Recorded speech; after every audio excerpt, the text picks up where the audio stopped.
pagdating sa politika. Kaya nga, bigla akong natuto eh. Akala ko dati, pag kaibigan ko, hindi pala totoo. Kaya alam ito ng Banateros Brothers. Medyo ilag ako pagdating sa iba. Kasi natuto ko, ang dami pong nag-traitor sa amin. In just a span of 2 years.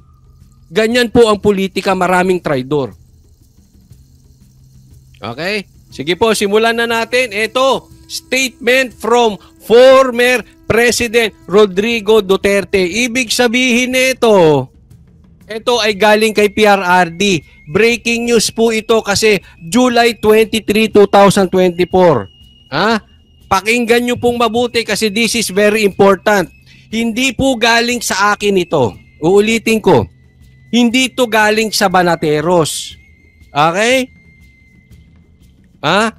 Ito ay galing, itong statement na ito mismo kay President Duterte. Okay, tingnan natin kung ito ay may katotohanan. Kung ito po ay fake news, President Duterte, sana pahintuin nyo po itong kumakalat na statement na ito. Okay, so hindi ko tinasabing totoo ito. Pero kung totoo po ito, hindi po ito galing sa Banateros. Ito po ay official statement from PRRD. Basahin natin ito. Desperate times call for desperate measures. There is no denying the desperation with these vain attempts to revive accusation of links to the rebel movement against June Ibasco. Okay? It is merely a rehash of a discredited practice that has long been rendered irrelevant. Ito po, sinisiraan po si Sir June Ibasco patungkol dito sa mga rebelde. Okay? Huwag po kayo magagalit sa aking mga kaibigan, sa aking mga kasamahan na vloggers, sa mga aking kasamahang broadcaster, sa aking mga kasamahang PRRD, mga Duterte, LDS, legit Duterte supporters. Ito po ay galing kay PRRD. Huwag po nating siraan si Sir June Ibasco. Okay? Kasi po, merong dinidiscredit si Sir June Ibasco. Sabi ni PRRD, Winston Churchill once said that one always measure friendships by how they show up in a bad weather. June has always been a reliable friend through good times and bad. He does not cease to be a friend just because someone digs up old dirt and try to present it as new. So sa madaling salita, binabouch po ni PRRD si June Ibasco. Okay? Hindi ibig sabihin merong nakakalkal or may kinakalkal na bago itong si June Ibasco ay sabit siya dito. Tatandaan po natin, politics is the name of the game. Kailangan kalmado tayo. Hindi laging galit. Awahin natin yan. Hindi laging ganon, ha? So, hindi natin alam kung ano tong ginagawa ni Sir June na patungkol dito sa pagkausap sa mga rebel movements. But, Tatay Digong himself vouch for Sir June Ibasco na kasama niya itong kaibigan niya ito in good times and in bad times. Tingnan nyo po sa inyong buhay. Marami kayong kaibigan. Pero, pag ikaw ay ipit na, yung kaibigan mong yan, nawawala yan. Kung nasusubukan ng mga ordinaryong tao, yaan, mas lalo pong gahaman yan sa politika. napakadaming ipokrito, napakadaming plastic, napakadaming traidor. Ako man ay wala sa political scene. Hindi naman ako politiko. Pero sa tagal kong nabuhay, 50 years old na po, yung 48 years ko, hindi ako nakakita ng mga traidor na kaibigan comparing dun sa 2 years kong pagiging political vlogger. Apakadami pong traidor pagdating sa politika. Kaya nga, bigla akong natuto eh. Akala ko dati, pag kaibigan ko, hindi pala totoo. Kaya alam ito ng Banateros Brothers.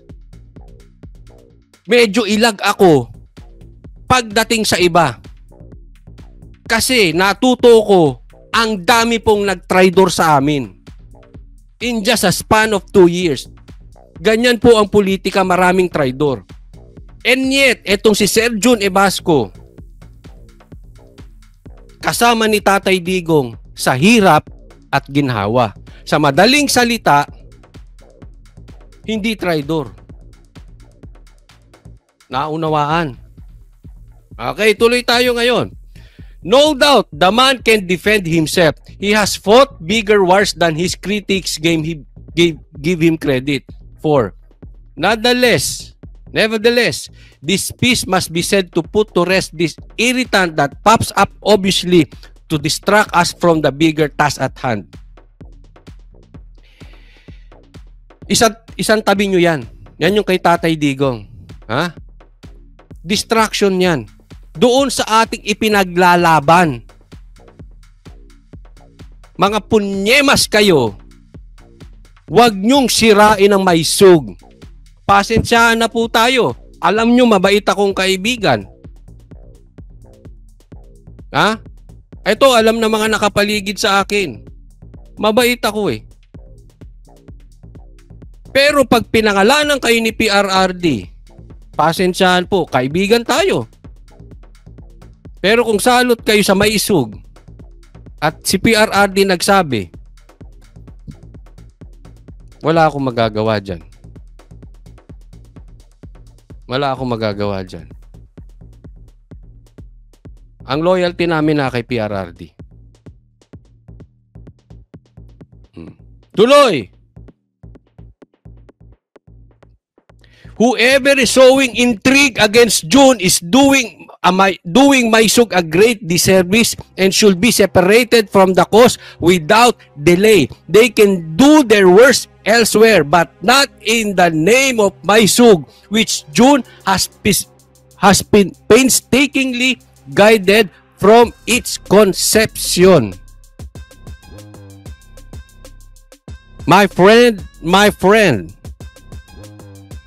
sa mga kapwa ko, pasensyahan po tayo. Identified namin kayo. Ako po, hindi magsasalita. Until such time, pinangalanan kayo ni PRRD. Pag pinangalanan kayo ni PRRD, iisang tabi muna natin ang pinagsamahan. Dahil ako tatayo para sa maisug. Mas lalo na yung mga kasamahan ko. Kung ako tatayo sa maisug, yung mga kasamahan ko mas malulupit yun. Ang Banateros Brothers. Hindi lang tatayo yun. Ha? Masasaktan kayo sa kanila. Wag po. Wag po. Mga boss, wag nyo po sirain ang maisug.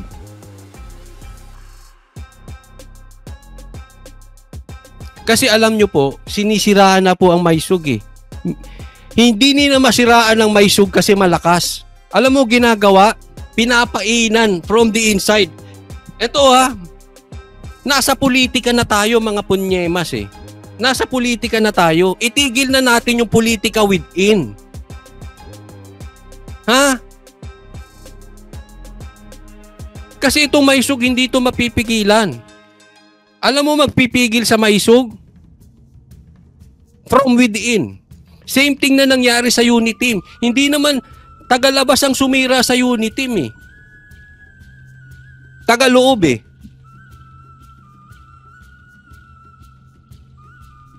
Kaya kayo, ha? Ako. Yung grupo nyo, tigilan nyo maisug. Huwag kayong magagalit sa akin. Si PRRD mismo nagsasalita, oh.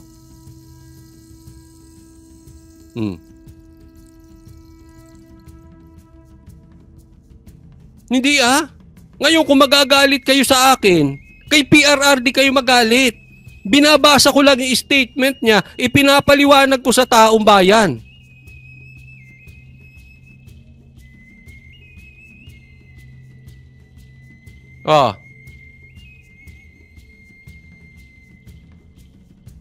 Ay, nako kayo. Inuuna kasi nyo yung ere. Kaya nga lagi naming sinasabi, ang bida sa maisog, Duterte lang.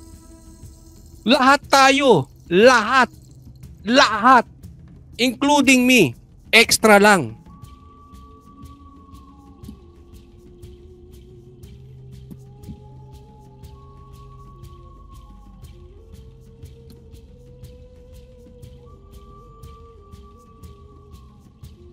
Tuloy, this will be the last time distractions like this will be considered with restraint. With it is the warning that the next one will be dealt with accordingly. Ulitin ko. Ito pinakamatinding paragraph sa statement ni PRRD. This will be the last time distractions like this will be restrained, will be considered with restraint. Sa madaling salita, didisiplinahin na kayo ni PRRD. Ituloy nyo pa yan. And believe us, identified namin kayo. Hindi lang ako magsasalita, antayin kong si PRRD. Pangalanan kayo.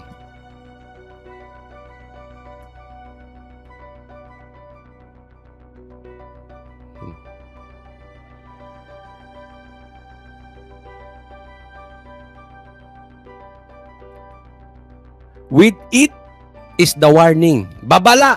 Binalaan na kayo ni PRRD. Isa pa. Yung kasunod will be dealt with accordingly. Kakastiguhin na kayo ni PRRD.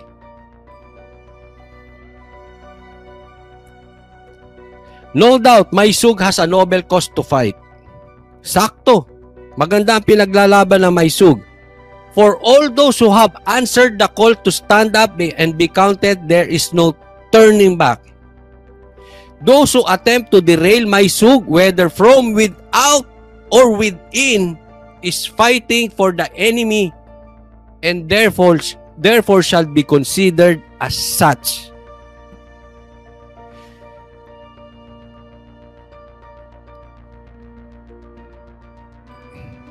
Pag pinigilan nyo Maysug, pag dinilay nyo, galing man kayo sa loob, galing man kayo sa labas, itatrato namin kayo ng parang kaaway. Hindi po ako may sabi niyan, si PRRD. Pero kung may kaibigan man ako dyan, I will follow PRRD. At pag trinato kang kaaway ni PRRD, kahit magkaibigan tayo, talo-talo tayo dito.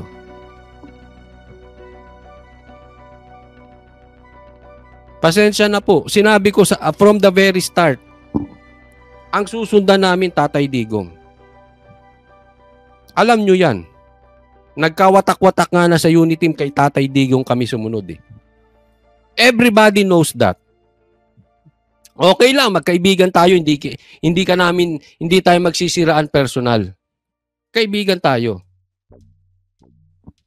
Pero hiwalay muna tayo.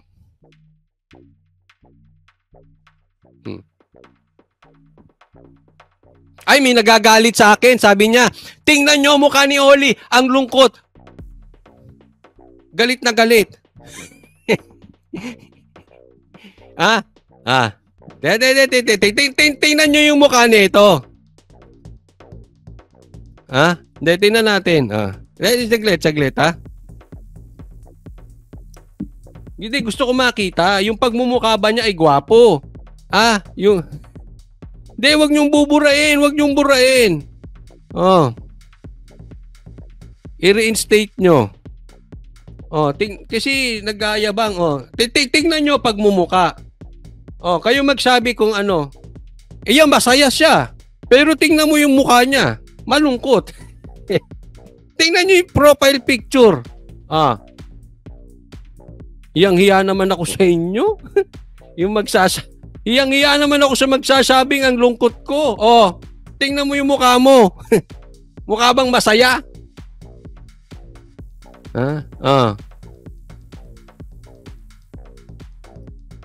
Wag niyong burain. Para makita yung pagmumuka. Diretso na tayo. Oo, mukhang kababatak eh. Kaya galit ito kasi alam niya galit tayo sa adik.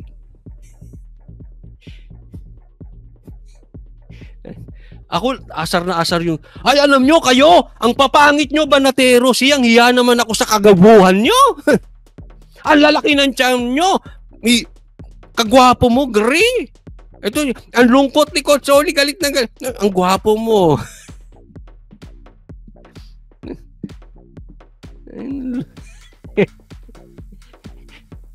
Ay, sisiguraduhin nyo muna maayos yung pagmumukha ninyo bago kayo magkagaganyan, ha?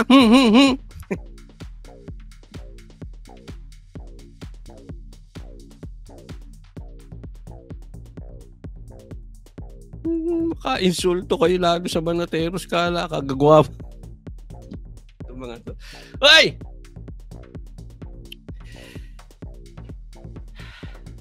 Tuloy tayo.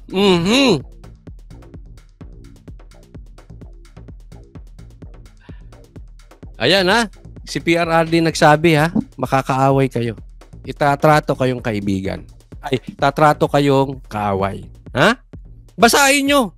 Hindi tayo nagpapakalat ng fake news. Ha? Si PRRD nagsabi niyan. Huwag kayong magagalit sa akin o magagalit sa Banateros. Sabi ko sa inyo eh. Identified namin eh. Alam nyo kasi ang isang pangarap, ang isang pinaglalaban, pag sinawsawan nyo ng politika at yung personal agenda nyo for the views, gusto nyo makilala, fame whore kayo, pasikat kayo, nasisira yung pinaglalaban ng mahisog eh. Diba? Ay, sinong bumabanat kay John Ebasco? Sige, sino? Huwag kayong magalit ha. Sinong gusto nyo sundin namin? Kayo? Kayong grupong kayo? O si PRRD?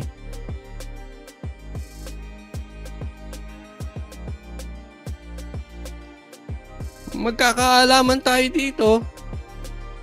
Pagdasal nyo, hindi kayo pangalanan ni PRRD.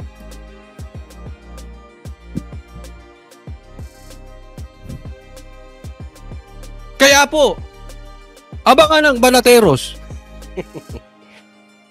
Baka magka-meeting ulit kami sa Duterte. Kilala namin kayo eh.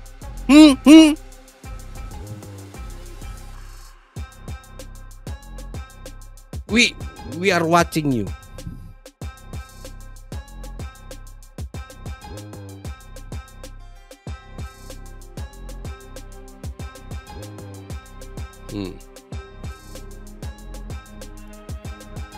Those who sent this saboteurs obviously are feeling the heat.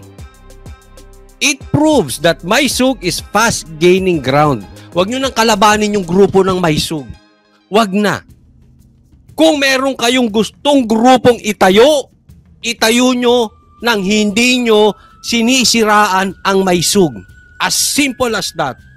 Wala namang masama kung magtayo kayo. Kaliwat kanan, magtayo kayo ng kung ano-anong grupo. Okay lang yan. Pero yung tops, eto sila Jun Ebasco, wag nyo nang banatan. Ha? Tayo kayo kahit 10 grupo. Kung pinaglalaban nyo si Marcos ay galit kayo, bahala kayo. Karapatan nyo yan eh. Back off na lang kayo sa Maysug. Ha?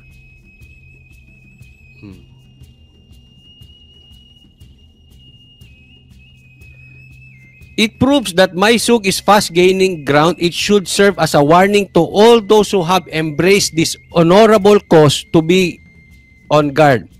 This will not be neither be easy and safe. We are at the crossroads of history. Maysug has chosen to take the path, not of least resistance, but one that leads to a better government and better nation. Alam mo, may punto eh. May punto itong si PRRD na sinabi niya, hindi ito madali. Alam mo, isa pang nagpapahirap sa Maysug.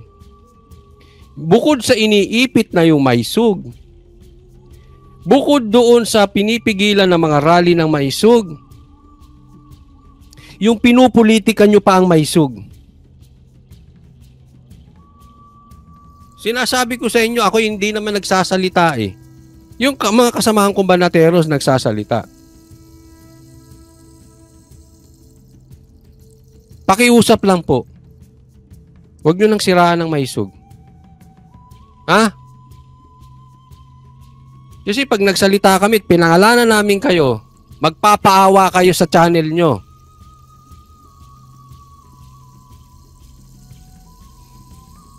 Tapos palalabasin nyo masama kami kasi in-identified kayo.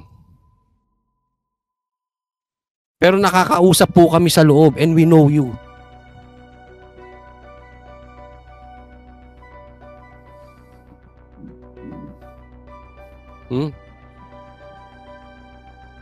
Kaya una pa lang nag-react agad si Banat Bay tungkol doon sa Maysug eh. Ano nyo? Sorry. Tigil-tigilan nyo yung ano nyo ha. Yung personal addend. Kung gusto nyong kumita, kumita na lang kayo.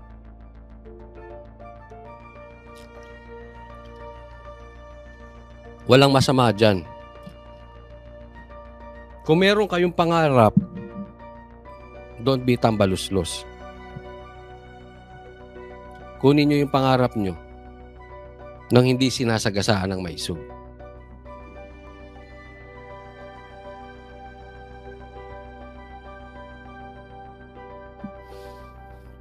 Okay? Sige, next po tayo. Siguro, kayo na. Huwag kayong maniwala kay Coach Oli. Tingnan nyo tong sinabi ni PRRD. Kasi wala naman tayong pinangalanan. Pero next time, papangalanan na ito ni PRRD. Ngayon, huwag kayong maniwala sa akin. Do your research. Sino-sino ito, mga sumisira sa Maysug? Kayo na po kayo na magdesisyon, matanda na kayo. Matanda na tayong lahat, ha?